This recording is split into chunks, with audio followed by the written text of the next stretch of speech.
já orado, a Viviane é testemunha ocular, já pedi perdão pelos meus pecados aqui nos bastidores, tá bom? Dá só assim um okzinho, todo mundo ouvindo e me vendo. Assim, ó. Assim, um joia ungido. Maravilha. Vocês sabem que a gente vai ungir, né? Põe um óleo assim e faz assim, né? Testa do outro. Vamos lá, queridos. Então, sem mais perda de tempo, nós vamos dar continuidade, né? Àquilo que a gente já vem falando ao longo aí das aulas. Hoje me parece que é a 7ª aula já que nós estamos, né? O nosso 7º encontro. E a gente só tem mais este e o próximo, tá? Da matéria. Então, aproveite, questione, perguntem, interajam mesmo, participe aí. Tudo bem? E você já sabe como funciona, né? Querendo falar, interromper a qualquer momento, só levanta a mãozinha assim, que eu sei que você quer falar, e aí a gente já libera para você estar entrando aí com a pergunta, tá bom? Maíra, se quiser ativar o seu vídeo, tá? Não está ativado, se for possível também, lógico, né? Se puder só ficar no áudio, tranquilo. A Viane está dizendo aqui que a Maíra está no isolamento total, não quer nem dar as caras, né? Então vamos lá. Nós paramos a água aí, tá vendo? Apareceu, né? Só provocar ela que ela aparece. E agora fala, é a pastora que se escondeu, tá vendo, Maíra? Falou e ela agora... Aí, ó. Vamos lá, minhas queridas e meus queridos. Estou muito feliz aqui por ter também os representantes dos varões de Jeová, né? Muito bom quando a gente tem aí a participação de todos e de todas. Nós falamos na aula passada, sentindo falta da Karen, né? Uma participa quase todas aqui, talvez ela ainda participe conosco, e alguns outros irmãos. Mas vamos lá. Vocês querem que eu volte em algum ponto da aula passada? Eu percebi que no final, né, houve lá um interesse da gente dar continuidade a um ponto e ficou talvez não muito esclarecido algumas coisas. Os que estavam participando, os que assistiram depois, Angelazinha, alguma coisa lá, aquelas suas anotações lá? Não? Ou sim? Não? Tranquila, por enquanto? Tá bom. Tá, então, podemos prosseguir daqui? Então, pode ser? Tá bom. Nós paramos sobre a questão de a gente, né, como conselheiro, confrontar e reorientar a pessoa, onde você precisa estar aí confrontando no sentido que você precisa trazer lá a consciência e a lucidez, né, dos seus erros e pecados. Mas, claro, queridos, sempre nessa questão de não uma abordagem abrupta, né, mas nessa condução que a gente vai com a pessoa, onde a gente leva ela à lucidez. E é bem interessante, porque isso para nós é muito mais fácil, porque a gente está de fora, né? Então, até nós que aconselhamos, muitas vezes, nas mesmas dificuldades que nós aconselhamos, nós temos dificuldade de reconhecer e tratar isso em nós. É um negócio meio doido, né? Então, assim, você usa as ferramentas e trata as outras pessoas. E naquelas mesmas questões, você, às vezes, não consegue. Por que isso?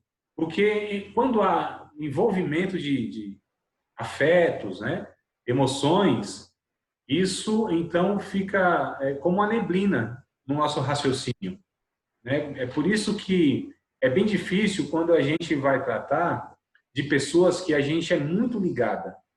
Então, a gente é influenciado e tem dificuldades por conta desses afetos, das emoções. Isso tende a diminuir a clareza, a razão, né, a imparcialidade. Então, a gente tem a tendência de uma pessoa que é muito ligada a nós, a gente ser um pouco mais flexível, né, um pouco mais tolerante, e às vezes outras não. Então, isso é uma questão que é inevitável, muito difícil a pessoa lidar com isso. Então, assim, nós estamos de fora, a gente tem essa frieza no olhar, né? Então a gente tem uma clareza maior, porque a razão, ela está subjugando a emoção, né? E da pessoa que está envolvida e está no olho do furacão, do problema, as emoções dificultam demais ter a clareza das coisas. E aí a gente precisa, então, ir nesse sentido e reorientando a pessoa. A gente deve sugerir alvos de curto e longo prazo. Então, esse é um tópico, se vocês quiserem anotar, tá? A gente precisa sugerir, né, alvos de curto e longo prazo.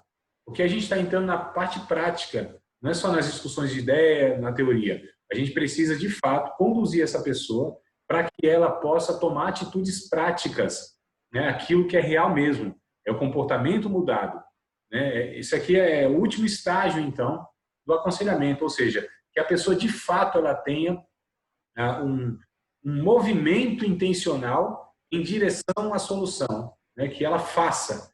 É a lição de casa que a gente chama, né? A gente precisa dar lição de casa.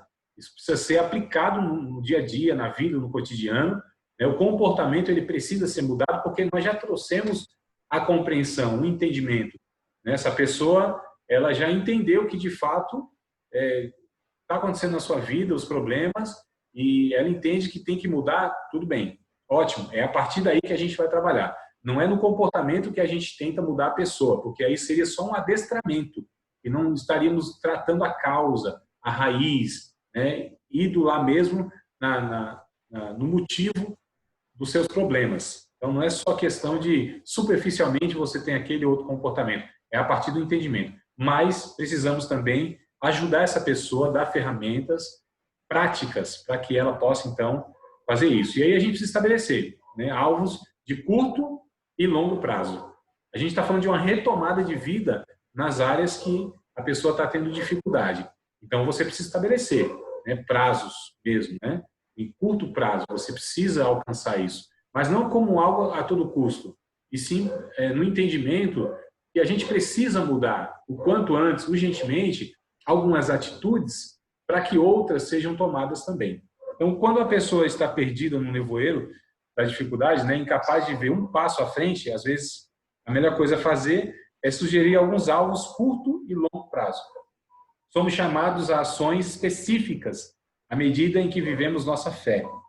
Alvos simples e direcionados à prática que lidam com o problema podem ser proveitosos para retirar alguém de um nevoeiro. Então, essa aqui foi a minha colinha, tá, para passar para vocês. E nós precisamos, de fato, conduzir essa pessoa a fazer aquilo que é prático, né?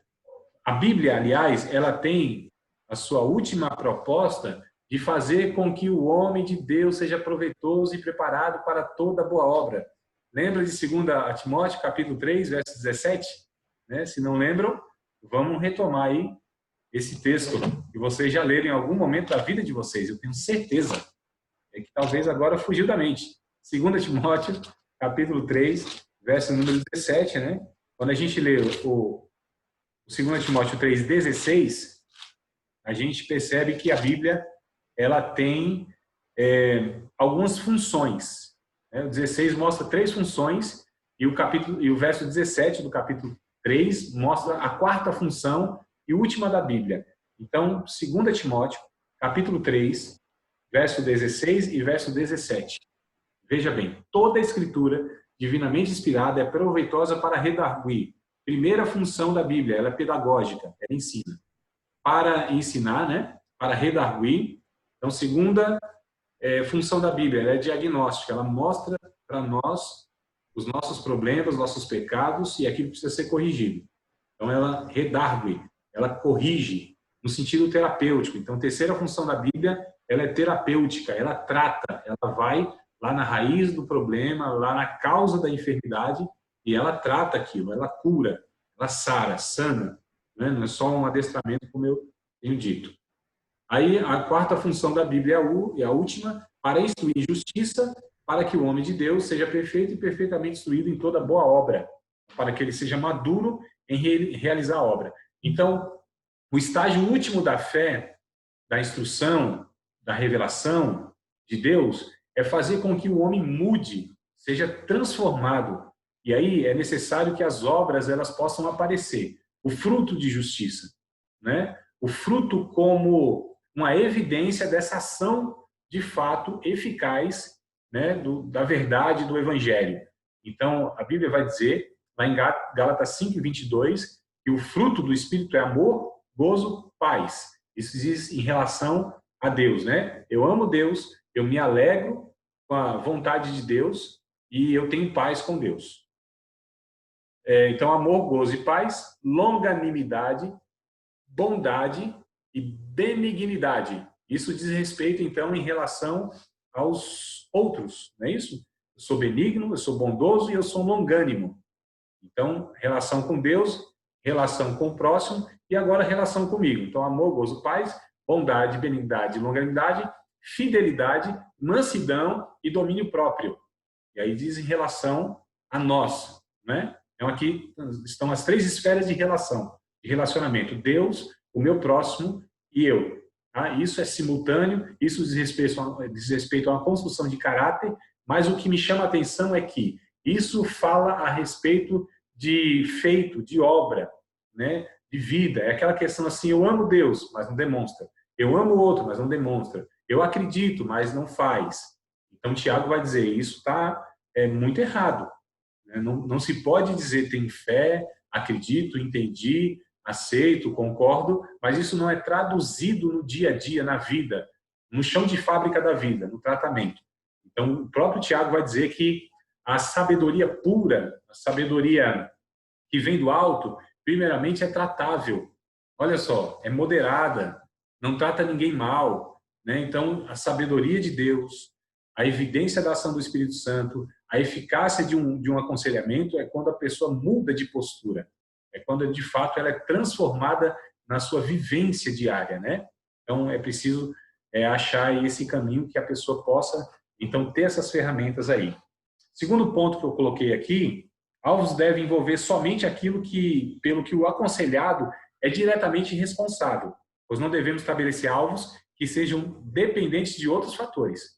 Então, a gente não pode orientar uma pessoa para ter um comportamento, uma atitude, que ela tenha uma ação que não dependa dela, tá certo? Então, a gente precisa sempre ter isso em mente. Tem que depender da pessoa, né? Não de outros fatores nem de outras pessoas.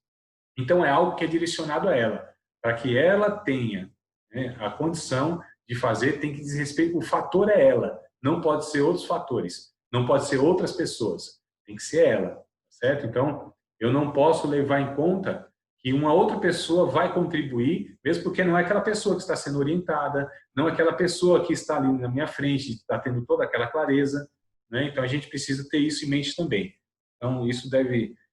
o alvo, né, a ação, a orientação, deve envolver somente aquilo que a pessoa é responsável, que depende dela, não depende de outras pessoas. Tá? Porque aí não tem como a gente colocar um alvo que não depende da pessoa. Ela não pode fazer com que outras pessoas façam aquilo que a gente está recomendando. Tudo bem, queridos? Posso prosseguir? Alguma pergunta, alguma questão? Alguma fala? Não? Tá bom. Tudo bem. Bora lá. Anotem aí, então, o último ponto, o último tópico a respeito da conclusão aí do aconselhamento. Conclua a sessão. Conclua o aconselhamento, né? É a conclusão. Então, nós temos o começo, nós temos o meio e nós devemos ter o fim. Né? Isso aqui fala de planejamento e organização. Não é alguma coisa solta. Nós precisamos, de fato, concluir. Eu estou colocando esses pontos aqui, irmãos, desde a primeira aula, que pode ser aplicado em cada encontro, tá certo? Essas etapas pode ser aplicado em cada encontro. Não é do primeiro ao último como se fosse 1, 2 encontros uma coisa, ou 3, 4 encontros outra coisa. Estou falando que todo encontro a gente pode ter essa dinâmica, né? Essa questão de ouvir, de ponderar, de conhecer. Isso é um processo contínuo em todas as vezes que eu me encontro com um aconselhado, com uma pessoa, né? Como diz nossa querida Viviane, um paciente. Então, conclua a sessão. Eu acho que paciente mais temos que ser nós mesmos, né? A gente tem que ter uma paciência absurda, né, irmãos? Porque o processo, como diz aí, né? A juventude é lento. O processo é lento, né? E o outro aspecto é doido. Então, é muito lento, amados. É um processo. A gente não pode achar que as coisas vão ser revertidas do dia para a noite, com facilidade, sem esforço, sem sofrimento. Então, a gente está falando aqui de uma disposição nossa, de uma grande paciência que a gente tem que ter, né? Lembra da longanimidade? Ó, diz respeito a nós, não é isso? desrespeito ao outro. Longanimidade. Longanimidade, na verdade, é um braço da paciência, nós já falamos isso, acho que até mesmo nessa matéria, né? Longanimidade, ela vem quando a paciência, na verdade, acaba. A palavra, aquilo que é longânimo, né? É longevo. Então, paciência, em muitos casos, tem limite, como diz o ditado, e tem mesmo. A paciência humana, ela tem os seus limites. E onde termina essa paciência, aí começa, então, essa virtude, esse fruto do Espírito, que é a longanimidade. Aí isso não tem fim. É até que se resolva a situação. Até que aquilo seja sanado. Então, longanimidade é um aspecto do fruto do regenerado, que é a capacidade de suportar a situação até que ela seja resolvida. Isso pode durar dias, meses e anos. Tá certo? Para o consolo de vocês, pode durar anos. Estou mais alegre saber disso, né? Pode durar anos. Certo? É possível que a gente acompanhe. Essa risada foi de nervoso, né, Viane?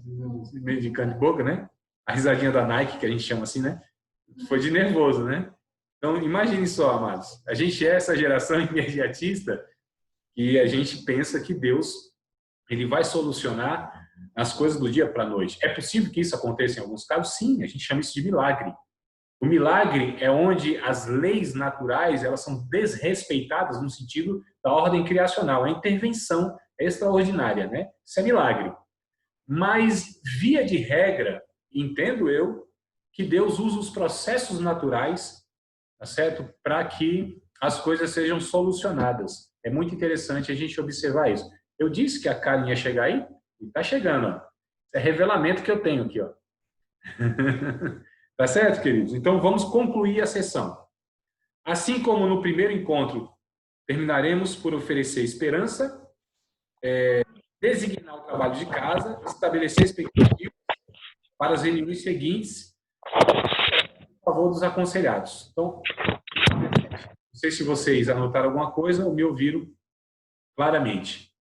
Assim como, né, no primeiro encontro, nós estabelecemos esperança para aquela pessoa, nós designamos, então, essa tarefa de casa, ou seja, sair daquele gabinete, daquele local, daquele encontro e ter atitude mesmo, tá certo? Estabelecer expectativa para outros encontros, né? Orar a favor das pessoas. Nós somos cristãos, conselheiros cristãos. Então, a oração, a intercessão por aquela pessoa, ela se faz necessária, ela é relevante, porque nós entendemos que nós estamos, como sacerdote de Deus, levando a causa daquela pessoa, né, por meio de Cristo, claro, e nós entendemos que a oração é a ferramenta poderosa, preciosa, que Deus nos deu para que a gente use, né, nesse processo de aconselhamento. Então, nós não desconsideramos a oração em momento algum, pelo contrário. Nós estamos sempre orando, intercedendo por aquela pessoa. Então, é sempre importante nós termos essa disciplina de orarmos por todas as pessoas que nós acompanhamos de uma maneira mais intensa. Sei que a maioria de nós ora, né, por tantas pessoas, por tantas necessidades, né, entes queridos e tal, mas essas pessoas que a gente está acompanhando, aconselhando, a gente precisa intensificar um pouco mais a oração, interceder mesmo, né, com rogos, com clamor, com choro, com todo o quebrantamento, caminhando com essa pessoa nesse âmbito espiritual também. Então, nós devemos entrar nessa batalha, tá certo, de oração.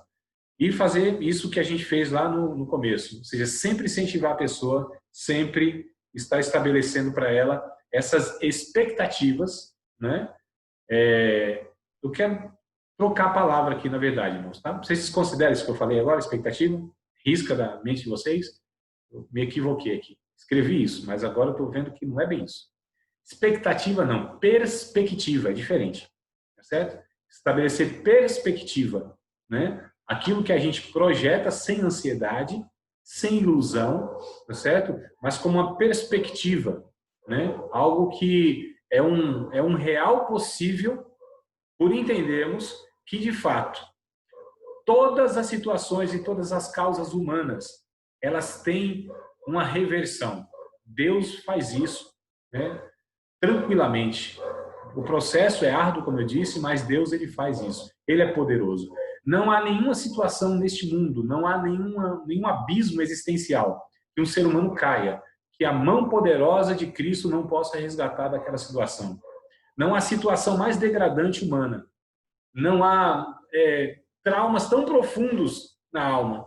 Não há feridas tão profundas que o Evangelho não possa tratar aquilo de uma maneira assim eficaz e fazer com que aquilo suma de fato. Esse é o poder do Evangelho que nós acreditamos, que vai na natureza do homem, no âmago do homem, que entra na divisão da alma do espírito e transforma tudo isso, né, e traz aí a paz onde não havia paz, a alegria onde não havia alegria, a esperança onde havia desesperança, enfim. O Evangelho, nós acreditamos que ele reverte toda e qualquer situação. Para um grande pecador, existe um grande Salvador. Para um grande pecado, existe um grande perdão. Para uma grande ferida, existe uma grande cura. Para uma profunda tristeza, uma profunda angústia, existe um socorro bem presente, né? Que é o nosso Deus. Então, a gente faz isso. É bom, às vezes, levar o aconselhado a fazer um resumo do que aprendeu no encontro. Fique desanimado, não. Aqui eu estou lendo para mim, né? Se o que eles viram ou ouviram não foi o que você esperava que eles entendessem. Mas aproveite o momento para instruir e encorajar pacientemente. Então é bom para que a gente saiba, né, como que a pessoa está absorvendo, entendendo e tudo mais, para que a gente extraia esse feedback, né, esse retorno da pessoa. Então, a gente fazer aí essa entrevista, tá certo? Entre aspas, entrevista, para que a gente vá percebendo como que ela está assimilando. E aí é bem possível, amados, amadas, que nós vamos nos frustrar porque a gente tem uma expectativa que a pessoa está assimilando, está entendendo, que a gente está conduzindo o negócio, né, numa maior tranquilidade, e a gente está tendo sucesso nessa condução, e às vezes se depara que não.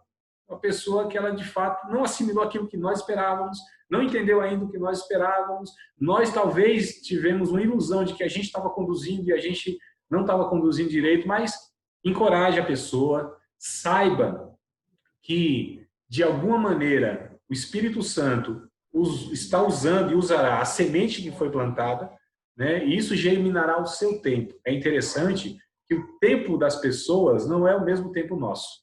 O nosso tempo não é o tempo de Deus. E o nosso problema é tempo, porque nós somos imediatistas. E nós queremos, né, inconscientemente, nos livrar daquela situação. Não é só a pessoa que quer se livrar, inconscientemente, né, naturalmente, isso não está nada errado, porque nós queremos ver a solução, ninguém gosta de ficar sofrendo e tal, e nós sofremos de alguma maneira, né, na condução de uma pessoa, na restauração da sua vida, e a gente muitas vezes se frustra, mas não se frustre não. Encoraje a pessoa, né, auto se encoraje também, e aproveite então nessas percepções de que não foi aqui ou ali assimilado, para que você então reoriente, reafirme, ratifique aquilo e entenda também o porquê que ainda aquilo não foi concluído na mente dela. E aí a gente vai para a oração novamente, e aí a gente recomeça, se necessário, novamente, queridos. É esse trabalho árduo, paciente, né, longânimo, onde, se for necessário, nós falarmos 10 vezes a mesma coisa para a pessoa, nós faremos isso, certo? 10 vezes, 20 vezes. Então, a gente muitas vezes, talvez pode ter um engano, ou teve um engano no começo, que assim, seria um negócio, né, em curto prazo. Muitas vezes não, serão anos mesmo. Tem pessoas que eu acompanho há anos. Vocês acreditam? Mais de uma década, vocês acreditam? Mais de 10 anos. Estou eu lá caminhando com a pessoa e tal. Parecia que estava solucionado, mas não estava. Falando, André, você é muito ruim conselheiro, hein? 10 anos não deu conta ainda de... Amados, quando a gente abraça uma pessoa, a gente abraça ela para a vida, né? Então a gente caminha. Sei que a gente não faz isso com todos, não tem condição. Mas tem algumas pessoas que se tornam amigos íntimos e a gente vai para o resto da vida e a gente persiste, né? Porque a gente ama. Quem ama, ama até o fim, como disse Jesus, ou como disse o evangelista João, no capítulo 17 do seu evangelho. Problemas urgentes, preste atenção, queridos, nesse ponto aqui, eu gostaria que vocês prestassem bem atenção. Problemas urgentes precisarão de mais atenção. Na parte inicial do processo de aconselhamento, geralmente, sessões semanais que a gente faz, né? 7 dias, se encontra com a pessoa e tal, mas nesse ínterim, né? Nesse intervalo, sempre de alguma maneira se comunicando, tá certo? Não é que você vai falar com a pessoa naquele momento e só 7 dias depois você vai se comunicar. Então, sempre de alguma maneira tendo contato. Hoje a gente tem facilidades aí, a gente tem o tal do WhatsApp, né? Você tem vários meios de comunicação, então isso é muito fácil, uma mensagem lá, alguma coisa assim, e a gente tem que fazer esse acompanhamento. Mas geralmente, sessões semanais. Se uma pessoa o chama ameaçando se suicidar, deixe tudo de lado e atenda imediatamente. Se a pessoa sinalizou, se a pessoa diretamente fala, deixa tudo e vai socorrer. Ah, André, mas não pode ser assim, querendo chamar atenção? Uma chantagem emocional? Pode ser que seja. Mas nós vamos arriscar? Eu só vou saber disso quando, de fato, eu tiver o contato e constatar. Não, essa pessoa aqui, ela né, tá querendo chamar atenção ou alguma coisa do tipo. Mas e se não for? Aí a gente não vai ter outra oportunidade, né? Aí, de fato, a pessoa, ela tirou a vida e a gente, muitas vezes, vai ficar naquela que, poxa, por que eu não dei a devida atenção a isso, né? É claro que nós não somos responsáveis, os adultos, eles são responsáveis, mas nós poderíamos ter evitado algumas questões se dessemos, então, atenção. E pode acontecer isso. E se acontecer isso uma vez, a pessoa, você vê, não, a pessoa só quer chamar atenção, né? A pessoa está fazendo uma chantagem emocional, aquela coisa toda. Aconteceu uma vez, aí na segunda vez fala, a pessoa está fazendo, não, vá de novo, mano. E todas as vezes, e todas as vezes, né? Então a gente sempre precisa. É melhor a gente pecar pelo excesso do que pecar pela omissão. Bem melhor, né? E é interessante, queridos, que as pessoas que elas vão tirar a vida delas, elas sinalizam isso. De alguma maneira sinalizam. É muito difícil elas não sinalizarem, muito difícil. Um rapaz, há 2 semanas atrás, postou um texto numa rede social e eu li o texto, eu identifiquei de fato que ele estava sinalizando algo muito complicado nesse sentido. E eu vi que já tinha umas horas, ninguém fez nenhum comentário, deu meu zap, ele entrou em contato e, de fato, no dia seguinte ele estava pretendendo tirar sua própria vida. Estou falando de 2 semanas atrás, tá certo? Rapaz, saudável, jovem, aquela coisa toda. Então, assim, a gente precisa enxergar esses sinais, né? Muitas vezes num texto, muitas vezes numa fala, tá certo? Então, a gente precisa pedir a Deus para que Deus nos dê aí essa sensibilidade, esse discernimento, né? Esse olhar mais cauteloso. É por isso que eu falei lá no iniciozinho da nossa matéria que é preciso ter um interesse profundo pelo ser humano. Nós precisamos ter um interesse profundo pelas pessoas, prestar atenção nas pessoas. Nós estamos muito distraídos em relação às pessoas, né? Nós estamos muito dispersos em se interessar e olhar, fazer a leitura, certo? Escanear, né, cada pessoa nesse sentido, e a gente percebe, porque as pessoas elas vão dando esses sinais aí. Tudo bem? Podemos ir para frente aqui? Então, assim, a gente basicamente encerrou a sessão, né?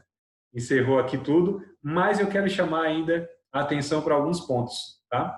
Eu coloquei aqui sobre a necessidade de buscar ajuda externa e profissional. A necessidade de nós, porque nós não somos profissionais, certo, amados? Nós estamos aqui achando que não, então somos profissionais do aconselhamento? Não somos, né? A não ser alguns aí que estão se formando e tal, e aí tudo bem, mas nós não somos. Nós somos pessoas que porque nós entendemos que Deus nos chamou para cuidar de outras pessoas, né? E aí a gente está, então, atendendo esse chamado, mas nós não somos profissionais, nós temos nossas limitações. E aí, é interessante nós entendermos quando chegou o nosso limite. As nossas ferramentas acabaram, e aí a gente precisa de ajuda para que essa pessoa ela possa, então, ter um encaminhamento na vida. E aí eu anotei alguns pontos aqui, tá? Nós nos encontramos muitas vezes sozinhos e no limite das nossas possibilidades, né? Então, nós, conselheiros, nos encontramos muitas vezes sozinhos e no limite das nossas possibilidades. Nós tentamos o nosso melhor e, às vezes, sem muito resultado. precisamos ver se há necessidade de ajuda médica. Veja bem, quando você identificou que é uma necessidade de ajuda médica, olha a importância de nós termos esses contatos, essa teia de relacionamento, né? De ter parceiros. E aí, queridos, eu não estou dizendo que todos aqueles que a gente busca ajuda vão ter que ser cristãos, porque um bom médico é um bom médico, ele cristão ou não, né? Então, e a gente precisa ter esses contatos. Então, muitas vezes eu identifiquei que ali eu não tinha mais o que fazer, porque minhas ferramentas não só iam até ali, né? E eu identifiquei, eu preciso de um psicólogo, preciso de um advogado, eu preciso de um conselheiro tutelar, eu preciso de pessoas que trabalham nessa área, né, para auxiliar essa pessoa. E aí eu coloco em contato, tá certo? Então, é nesse sentido que eu estou dizendo, a gente precisa ver a necessidade de buscar ajuda externa e profissional, né, dependendo do caso que a gente identificou. Devemos revelar informações que protegem pessoas de abusos, de danos letais, como, por exemplo, suicídio, homicídio, abuso infantil, né? Pessoas idosas ou dependentes, pessoas dependentes. Quando a gente identifica que essas pessoas estão sendo prejudicadas, então nós temos o dever de comunicar. Por exemplo, queridos, tem uma criança sofrendo maus tratos, a gente precisa contratar um conselho tutelar, certo? Quando há uma mulher sofrendo agressões físicas, nós precisamos estar comunicando isso à autoridade. O ideal é que essa pessoa ela possa tomar essa decisão e a gente dá o suporte psicológico, físico mesmo, né? Ou seja, ir com essa pessoa. Falou, André, mas isso não é complicado? Eu não corro risco também fazendo isso? Sim. Se você não quer complicação, não quer correr risco, então pula fora desse negócio, não começa. Tá certo, irmão? Vai fazer outra coisa. Porque a gente está se arriscando, a gente está lidando com vidas, né? A gente está lidando com situações inimagináveis. A gente precisa ser prudente, ter cautela, mas nós estamos, de fato, nos envolvendo, né? Na vida dessa pessoa. Então, a gente precisa ter essa cautela, tá certo? A gente perceber que alguém, por exemplo, um adolescente, sofrendo um abuso sexual, a gente precisa, então, tomar as medidas aí para que essa adolescente, essa criança, seja protegida. E aí nós temos, então, é por isso a importância não só termos esses contatos, mas pessoas que nós conhecemos de fato, gente séria, gente idônea, né? Gente que a gente tem aí essa liberdade de estar envolvendo essas situações e a gente sabe que essa pessoa vai contribuir para aquilo, tá bom? Me perguntaram um dia, André, o que a gente faz como cristão? Não, vai dar, tá dando um minuto aqui, se cair eu faço outra ligação, tá? Já foi os 40 minutinhos iniciais, tudo bem? Então, caiu aqui, eu faço a ligação, vocês entram novamente. Perguntaram para mim, André, mas nós como cristãos, por exemplo, né, e aí tem um casal cristão na igreja, onde de repente a mulher sofre agressão e o agressor também é um membro da igreja, aquela questão toda. Eu falei, nós vamos chamar para conversar, né, esse cidadão.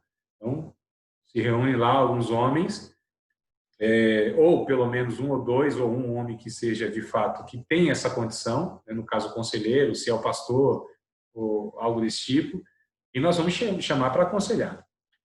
Perdurando isso, né, se não houve arrependimento e não houve o reparo, então, de fato, nós vamos oferecer para a mulher